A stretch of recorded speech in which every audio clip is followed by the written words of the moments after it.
स्वागत है आपका बी न्यूज नेशन में। मैं हूं आबिद हुसैन शेख।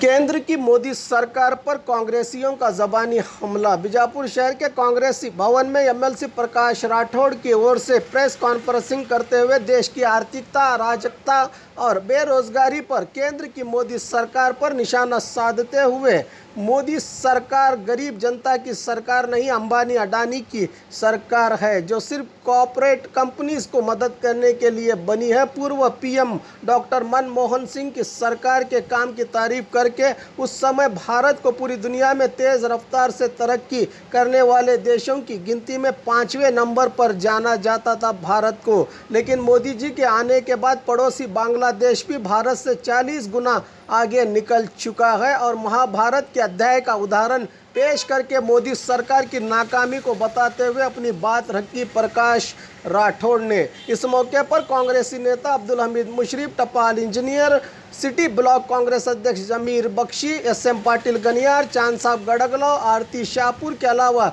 कई पदाधिकारी और कार्यकर्ता रहे इस संदर्भ में मौजूद। प्रगति ಆಗಬೇಕು, ದೇಶದ ಜನರು ನೆಮ್ಮದಿಯಿಂದ ಇರಬೇಕು ಅಂತ ಹೇಳಿದ್ರೆ ಅದಕ್ಕೆ ನಮ್ಮ ದೇಶದ ತೆರಿಗೆ ನೀತಿ ಅದು ಹೇಗಿದೆ ಅದರ ಬಗ್ಗೆ ಅದು ತೀರ್ಮಾನ ಮಾಡೋಕ್ಕೆ ಸಾಧ್ಯವಾಗ್ತಾ ಇದೆ। ಸದ್ಯಕ್ಕೆ ಸನ್ಮಾನ್ಯ ನರೇಂದ್ರ ಮೋದಿ ಅವರ ಪ್ರಧಾನಮಂತ್ರಿಯವರ ಕೇಂದ್ರ ಸರ್ಕಾರ ಏನು ತೆರಿಗೆ ನೀತಿ ಅನುಸರಿಸ್ತಾ ಇದೆ ಅದು ಮಧ್ಯಮದ ವರ್ಗ ಮತ್ತು ದುಡಿಯುವ ವರ್ಗದ ಮೇಲೆ ಅದು ಬೀರುತ್ತಿರೋ ಭೀಕರ ಪರಿಣಾಮಗಳ ಕುರಿತು ಇದ್ರ ಬಗ್ಗೆ ನಾವಿವತ್ತು ಚರ್ಚೆ ಮಾಡಬೇಕಾಗಿದೆ। ಭಾಳಷ್ಟು ಬಿ ಜೆ ಪಿಯ ನಾಯಕರು ರಾಮನ ಹೆಸರ ಪ್ರಸ್ತಾಪ ಮಾಡ್ತಾರೆ, ರಾಮಾಯಣನ ಬಗ್ಗೆ ಪ್ರಸ್ತಾಪ ಮಾಡ್ತಾರೆ, ಮಹಾಭಾರತದ ಬಗ್ಗೆ ಪ್ರಸ್ತಾಪ ಮಾಡ್ತಾರೆ। ಆದರೆ ಮಹಾಭಾರತದಲ್ಲಿ ಭೀಷ್ಮರು ಧರ್ಮರಾಯರಿಗೆ ಏನು ಹೇಳ್ತಾರೆ, ರಾಜನು ತೋಟವನ್ನು ಕಾಯುವ ಮಾಲೀಕನಂತೆ ಇರಬೇಕು ಹೊರತು ಇದ್ದಿಲನ್ನು ಮಾರುವಂತ ಆಗಬಾರ್ದು। ಹಣ್ಣಿನ ಮರಗಳನ್ನು ಕಡಿದು ಇದ್ದಿಲು ಮಾರುವಂಥ ಸ್ವಭಾವ ರಾಜನು ಜನಪಡಿಸಿದರೆ ಅದು ಜನರಿಗೆ ಒಂದು ಅನ್ಯಾಯ ಮಾಡಿದಾಗೆ ಆಗತ್ತೆ। ಆಕಳನ್ನು ಪ್ರೀತಿಯಿಂದ ಸಾಕುವ ಗೋವುಗಳು ನವಿರಾಗಿ ಹಾಲು ಕರೆದುಕೊಳ್ಳುವಂತೆ ತೆರಿಗೆ ಇರಬೇಕು। ಹಾಲು ಕರೆಯುವ ನೆಪದಲ್ಲಿ ರಕ್ತ ಹೀರಿಕೊಂಡರೆ ಹಸು ಮತ್ತು ಕರುಗಳೆರಡೂ ಮರಣ ಹೊಂದುತ್ತವೆ। ಕರುವಿಗೂ ಹಾಲು ಸಿಗುವಂತಾದರೆ ಅದು ಮುಂದೆ ಎತ್ತಾಗಿ ಅಥವಾ ಹಸುವಾಗಿ ರಾಜ್ಯದ ಸಂಪತ್ತನ್ನು ಹೆಚ್ಚಿಸುತ್ತದೆ। ಇಲ್ಲದಿದ್ದರೆ ತೆರಿಗೆ ಮೂಲಗಳೆಲ್ಲ ಬತ್ತಿ ಹೋಗಿ ರಾಜ್ಯ ಸಂಕಟಕ್ಕೆ ಸಿಲುಕಿಸುತ್ತದೆ। ತೆರಿಗೆಯು ದುಂಬಿಯ ಹೂವಿನಿಂದ ಮಕರಂದವನ್ನು ಹೀರುವ ರೀತಿಯಲ್ಲಿ ಇರಬೇಕು।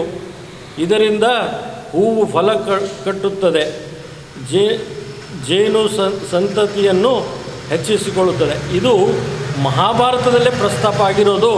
ಭವಿಷ್ಯ ಸನ್ಮಾನ್ಯ ಶ್ರೀ ನರೇಂದ್ರ ಮೋದಿಯವರು ಇದ್ರ ಬಗ್ಗೆ ಸ್ವಲ್ಪ ಹಾಸ್ಯಾಸ್ಪದಕ್ಕೂ ಸಹ ಮತ್ತು ಇದು ದೇಶದ ಜನರಿಗೆ ಸುಳ್ಳು ಹೇಳುವಂಥ ಕೆಲಸ ಮೋದಿ ಸರ್ಕಾರ ಮಾಡ್ತಾ ಇದೆ। ವಾಸ್ತವವಾಗಿ ಏನಾಗಿದೆ ಅಂತ ಹೇಳಿದ್ರೆ 2014ರವರೆಗೆ 67 ವರ್ಷಗಳಲ್ಲಿ ನಾವು ಕಾಂಗ್ರೆಸ್ಸಿನ ಸರ್ಕಾರ ಮಾಡಿದ್ದು ಸಾಲ 53 ಲಕ್ಷ ಕೋಟಿ।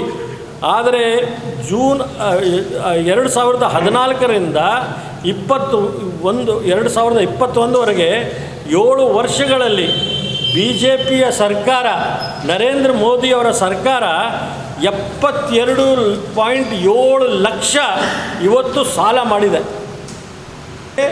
ಉದ್ಯಮಿಗಳಿಗೆ, ಕಾರ್ಪೊರೇಟ್ನ ಉದ್ಯಮಿಗಳಿಗೆ, ಅವರ ಆಪ್ತರಾದ ಅಂಬಾನಿ ಮತ್ತು ಅದಾನಿ ಅಂತ ಉದ್ಯಮಿಗಳಿಗೆ ಸಾಲ ಮನ್ನಾ ಮಾಡ್ತಾ ಇದ್ದಾರೆ, ಸಾಲ ರೈಟ್ ಆಫ್ ಮಾಡ್ತಾ ಇದ್ದಾರೆ। NPA ನೆಪದಲ್ಲಿ ಇದನ್ನು ಮಾಡ್ತಾ ಇರೋದನ್ನು ನೋಡಿ ಇದು ಒಂದು ನಮ್ಮ ದೇಶಕ್ಕೆ ಆಘಾತವಾದಂಥ ಪರಿಸ್ಥಿತಿ ಇವತ್ತು ನಿರ್ಮಾಣ ಮಾಡ್ತಾ ಇದ್ದಾರೆ ಅಂತೇಳಿ ನಮಗನ್ನಿಸ್ತದೆ। ಮತ್ತು ಯುವಕರ ಮೇಲೆ ಏನು ಪರಿಣಾಮ ಬೀಳ್ತಾ ಇದೆ ಇವತ್ತು? ಈ ತೆರಿಗೆಯಿಂದ ಉದ್ಯೋಗ ಸಿಗ್ತಾ ಇಲ್ಲ। ಈ ತೆರಿಗೆಯಿಂದ 20 ವರ್ಷದ ಏನು ವಯಸ್ಸಿನ ಯುವಕರಿದ್ದಾರೆ ಅವರ ಮೇಲೆ ಇದು ತೆರಿಗೆಯ ಭಾರವನ್ನು ಜಾಸ್ತಿ ಮಾಡಿ ಸಾಲ ಮಾಡಿ ಕಾರ್ಪೊರೇಟ್ ಅವರಿಗೆ ಅನುಕೂಲ ಮಾಡುವಂಥ ಕೆಲಸ ಮಾಡ್ತಾ ಇದ್ದಾರೆ.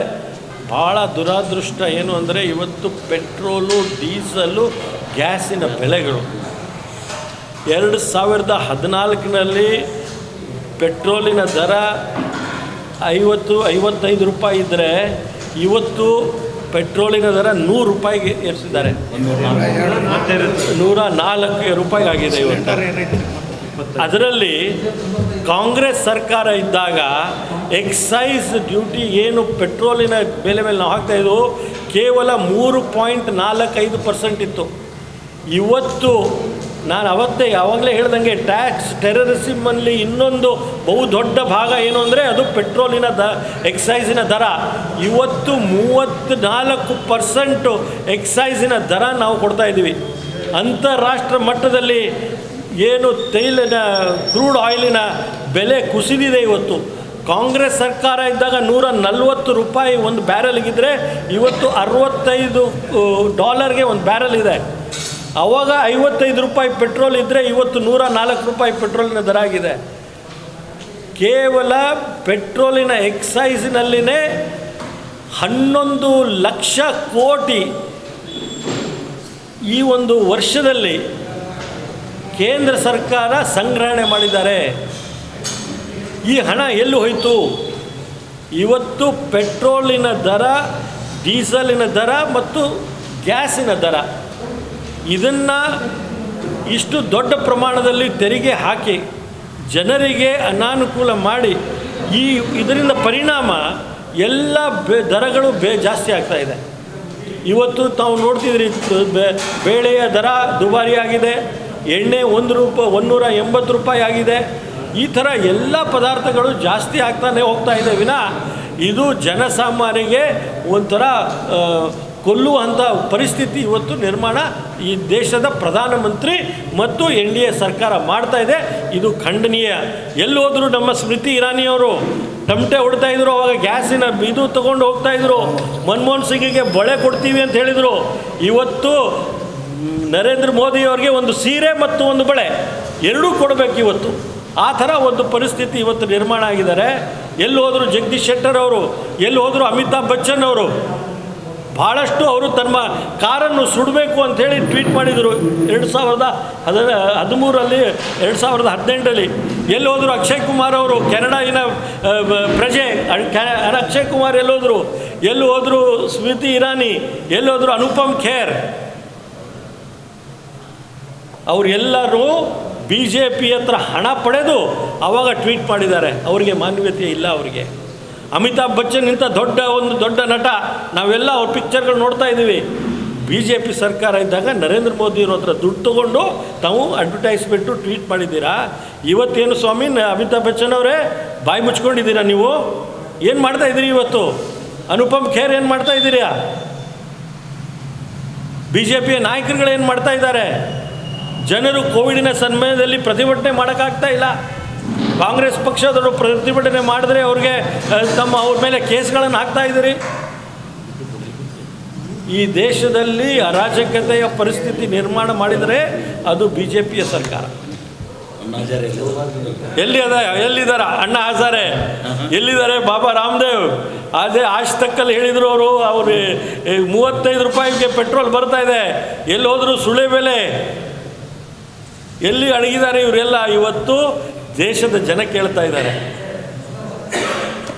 BJPಯಲ್ಲಿ ಇರುವಂಥ ಗೊಂದಲ ನಮಗಿಂತ ಜಾಸ್ತಿ ಇದೆ. ಅವರು ಆಡಳಿತ ನಡೆಸ್ತಾ ಇದ್ದಾರೆ. ರೇಪ್ ಮಾಡೋವಂಥವ್ರು ಮಂತ್ರಿಗಳಾಗಬೇಕು ಅಂತ ಇವತ್ತು ಪ್ರಯತ್ನ ಮಾಡ್ತಾ ಇದ್ದಾರೆ. ಯಾರು ಅವರದೇ ಆದ ನಾವು ಹೇಳ್ತಾ ಇಲ್ಲ, ಯೋಗೇಶ್ವರ್ ಮಂತ್ರಿ ಅವರೇ ಹೇಳಿಕೆ ಕೊಡ್ತಾ ಇದ್ದಾರೆ. ಬಸವನಗೌಡ ಯತ್ನಾಳಂತೂ ನಿರಂತರವಾಗಿ ಯಡಿಯೂರಪ್ಪ ಅವ್ರ ಮೇಲೆ ಹೇಳ್ತಾ ಇದ್ದಾರೆ. ಗೊಂದಲ BJPಯಲ್ಲಿ ಇದೆ, ಗೊಂದಲ ಕಾಂಗ್ರೆಸ್ ಪಕ್ಷದಲ್ಲಿ ಇಲ್ಲ ಅಂತೇಳಿ ನಾನು ಭಾವಿಸ್ತೇನೆ. आज देश में मोदी के NDA सरकार ने टैक्स भयोत्पादक का परिस्थिति निर्माण किया है. किसी देश का आर्थिक स्थिति अच्छा रहना है तो गरीबों के लिए, मध्यम वर्ग के लोगों के लिए उनका जो टैक्स है वो कम करना चाहिए। लेकिन बहुत अफसोस की बात है कि पिछले 7 साल में मोदी जी ने टैक्स बढ़ाया है। वो इनकम टैक्स रहने दो, जीएसटी का कलेक्शन रहने दो, पेट्रोल और डीजल का जो टैक्स है वो बहुत बड़े पैमाने से ज़्यादा किया है। हम देखते हैं कि आज पेट्रोल का दाम 100 रुपये हो गया है, डीजल का दाम 100 के करीब है और गैस का दाम 440 से लेकर आज 900 रुपये तक बढ़ गया है। और इसके ऊपर टैक्स कितना लग रहा है आज? ये सेंट्रल एक्साइज का टैक्स जो स्टेट गवर्नमेंट और सेंट्रल गवर्नमेंट ने आज लागू किया है। कांग्रेस की सरकार जब थी तो वो 2014 में केवल 3% टैक्स था, लेकिन आज मोदी जी की सरकार आने के बाद आज वो पेट्रोल और डीजल पे 34% टैक्स आज उसको बढ़ाया है। और आज तक मोदी ने एक साल में डीजल, गैस और पेट्रोल का जो कलेक्शन है, टैक्स का जो कलेक्शन है वो 11 लाख करोड़ है। और ये 11 लाख करोड़ का क्या कर रहे हैं? वो कौन सा गरीब के लिए काम कर रहे हैं? किसानों के लिए क्या काम कर रहे हैं? ये काम करने के बावजूद छोड़ के उन्होंने आज जो बड़े बड़े कंपनियां हैं, जो बड़े बड़े मल्टीनेशनल कंपनीज हैं, उनका जो लोन उन्होंने जो लिया था उसको माफ़ कर दिया है। यानी जो बड़े बड़े कंपनीज ने NPA, नॉन परफॉर्मिंग असेट हो गए थे, उनका बैंक का लोन उसको माफ़ कर दिया है, लेकिन किसानों का लोन माफ़ नहीं किए, कोई सौलभ्य किसानों को नहीं दिए। जब मोदी सरकार था तो 72,000 बस करोड़ का पैकेज उन्होंने किसानों का, उनका लोन का माफ़ किया था। ऐसा हम चाहते हैं कि मोदी गरीब को लिए काम करो, लेकिन मोदी जी ने सिर्फ बड़े बड़े इंडस्ट्रियलिस्ट का काम कर रहे हैं और उनका लोन बंद कर रहे हैं। और इसके वजह से आज हमारा देश, पहले जब मनमोहन सिंह जी थे तो हमने पूरे प्रपंच में हमारा 5वां नंबर था, लेकिन आज हम 164 पे पहुंच गए हैं। यानी हमारा देश का GDP जो 10% था आज -7 को आ गया है। ये सिर्फ मोदी जी के जो आर्थिक नीति है उसकी वजह से आज जो गरीब किसान है और हमारा GDP आज कम हो रहा है। इतना कम हो गया है कि बांग्लादेश से भी कम हमारा टैक्स का कलेक्शन, GDP आज कम आया है। और जो टैक्स हम लोगों ने डाल रहे थे पहले, जो बाहर से हम इंपोर्ट कर रहे थे जो चीज़ों को, उसका परसेंटेज हम लोगों का 72% था। लेकिन मोदी सरकार आने के बाद बाहर से इंपोर्ट होने के जो चीज़ें हैं उसका दाम कम करके उसको 28% कर दिया है। तो देश का जो दूसरे देश से जो सामान आ रहा है वो कम हो गया है। और जो मोदी जी आज बोलते हैं मेक इन इंडिया बोलते हैं, वो मेक इन इंडिया नहीं है, वो देश को बेचने का काम कर रहे हैं। पब्लिक सेक्टर के जो इंडस्ट्री है उसको बेच रहे हैं, एयरपोर्ट बेच दिए हैं, ऑयल की कंपनीज को बेच रहे हैं। जो संपत्ति कांग्रेस पार्टी ने किया था वो संपत्ति को बेचने का काम मोदी जी कर रहे हैं। और ये हमारे देश की आर्थिक परिस्थिति के लिए बहुत चिंताजनक होता है। और इसके अलावा बीजापुर की जो समस्या है, आज हम देख रहे हैं बीजापुर के रास्ते बहुत ख़राब हो गए हैं। और मैं बहुत अफसोस से कहना चाहता हूँ कि जो टेंडर दिया गया है रोड के लिए, और उसको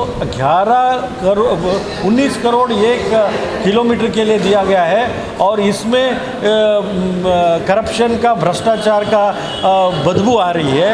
हम चाहते हैं कि इसके ऊपर इंक्वायरी हो। और हम चाहते हैं कि जो वैक्सीन्स दे रहे हैं, जो वैक्सीन देने में बहुत लापरवाही हो रही है, और जहाँ पे कैंप्स हो रहे हैं कोई कैंप में वैक्सीन नहीं मिल रहा है। और सरकार को अगर हम अधिकारियों से बात करेंगे तो वो बोल रहे हैं कि हम जो बॉर्डर एरियाज़ है वहाँ पे महाराष्ट्र के बॉर्डर के पास हम लोगों ने दिया है, और जो विद्यार्थी है, स्टूडेंट्स है, उनको हम वैक्सीन दे रहे हैं ये बोल रहे हैं, लेकिन विद्यार्थियों को देना तो ज़रूरी है, लेकिन जो सामान्य लोग हैं, जो गरीब लोग हैं उनको देना चाहिए। इसमें सरकार बहुत विफल हुआ है और वैक्सीन 4-5 दिन से आज बीजापुर ज़िले में वैक्सीन नहीं मिल रहा है। बीजापुर ज़िले में वैक्सीन की जो कमी है उसको पूरा करना चाहिए, और जो पीने का पानी का हल है हमारा बीजापुर नगर का, अभी तक अमृत जल योजना के बेहतर उसको पूरा करना चाहिए था, लेकिन आज 30,000 घरों को आज पानी पीने का पानी नहीं मिल रहा है। 8 और 10 दिन में पानी आ रहा है। इस समस्या को आज हमको याद करना चाहिए, जो काम श्री एम बी पाटिल जी ने किया है जब वो जनसंपन्मूल सचिव थे, इरिगेशन मंत्री थे। उन्होंने जो केरे तुम्बुआ योजना के जरिए जो गांवों में, खेड़ों में जो उन्होंने जो केरे को तुम्बुआ योजना के इसमें आज बीजापुर के जितने भी खेड़े हैं उसमें पानी मिल रहा है। बीजापुर नगर में आलमटी डैम इतना बड़ा डैम है तो भी हमको पीने का पानी नहीं मिल रहा है, और ये सरकार के लापरवाही से ये काम हो रहा है, हम जानते हैं। और ऐसे ही बहुत सारे समस्या बीजापुर नगर को और आगे लेने के लिए काम करना चाहिए, ये काम नहीं हो रहा है। यानी बीजापुर ज़िले को बीजेपी सरकार ने नेग्लेक्ट किया है, और यहाँ पे कोई राजकीय हो या कुछ भी प्रतिनिधित्व नहीं दिया है। ये समझ के हम आज चाहते हैं कि ये सरकार संपूर्ण फेल हुआ है, और आने वाले दिनों में ये कांग्रेस पार्टी ने हर घर जाके जो वैक्सीन में जो मर गए हैं, जो जिसके फैमिली आज तकलीफ़ में है, उनको पास जाके हम उनको सांत्वना बोल रहे हैं, और उनको जो भी चाहिए हम थोड़ा पैसे की मदद भी कर रहे हैं। और हमारे ज़िले के जितने जनप्रतिनिधि है, एमएलए, एमएलसी, जिले पंचायत मेंबर, तालुक पंचायती मेंबर, ग्राम पंचायती मेंबर, सब मिल के आज हम लोगों के पास जाने का काम कर रहे हैं। बाघमारे हॉस्पिटल में दांतों की बीमारी से जुड़े हर तरह का किया जाता है इलाज, जिसके माहिर oral and maxillofacial surgeon doctor शान करीमी करेंगे आपका उम्मीद से भरपूर इलाज। तो आज ही विजिट कीजिए बाघमारे मल्टी स्पेशलिटी हॉस्पिटल, सकाफरोजा सरकारी उर्दू स्कूल नंबर 4 के पास।